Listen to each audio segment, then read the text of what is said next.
இன்னைக்கு நிறைய பேர் சொல்ற விஷயம், இயேசு டிசம்பர் 25ல பிறக்கவே இல்லை, இது யாரோ பிற்காலத்துல முடிவு பண்ண தேதி அப்படின்னு சொல்றாங்க. ஆனா நீங்க பைபிளை ஆழமா கவனிச்சீங்கன்னா டிசம்பர் 25 சும்மா குத்துமதிப்பா வைக்கப்பட்ட தேதி கிடையாது. இதுக்கு பின்னால துல்லியமான பைபிள் கணிதம் இருக்குன்னு சொன்னா நம்புவீங்களா? அந்த சீக்ரெட் டேட் கால்குலேஷனை இன்னைக்கு உடைக்க போறோம்.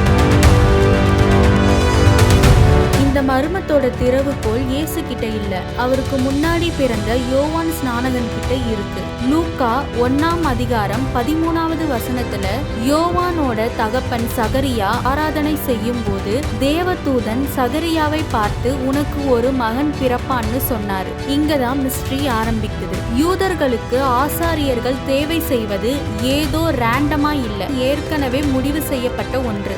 சகரியா ஆராதனை செஞ்ச அந்த வாரம் நம்ம கேலண்டர் படி செப்டம்பர் மாதம் கடைசி வாரம். அப்போதான் யோவான் ஸ்நானகன் கருவில் உருவானார். இப்போதான் பைபிள் கணக்கு ஆரம்பிக்குது. லூக்கா 1:26 பாத்தீங்கன்னா எலிசபெத் கர்ப்பமாய் இருந்த 6வது மாதம் தேவதூதன் மரியாள் கிட்ட வராரு. செப்டம்பர்ல இருந்து 6 மாதம் கூட்டினா அது மார்ச் மாதம். மார்ச் மாதம் 25ஆம் தேதி இயேசு மரியாளோட வயிற்றில் உருவான நாளுன்னு ஆதிகால திருசபை நம்புது. மார்ச் 25ல இருந்து இப்போ கணக்கு பண்ணுங்க, ஒரு குழந்தை பிறக்க 9 மாதம் ஆகுது. சரியா 9 மாதத்தை கூட்டினா வந்து நிற்கிற தேதி டிசம்பர் 25. டிசம்பர் மாசம் ஆனாலே அதிக பனி, இருள் நிறைந்த மாதம். இயற்கையே ஒரு உண்மையை சொல்லுது, வருஷத்திலேயே மிக நீண்ட இருள் இருக்கிற நேரம் டிசம்பர் தான். உலகம் பாவ இருள்ல மூழ்கி இருக்கிறப்போ உலகத்தின் ஒளியான இயேசு கிறிஸ்து அந்த இருள் அதிகமா இருக்கிற நேரத்துல தான் உதிக்கிறார்.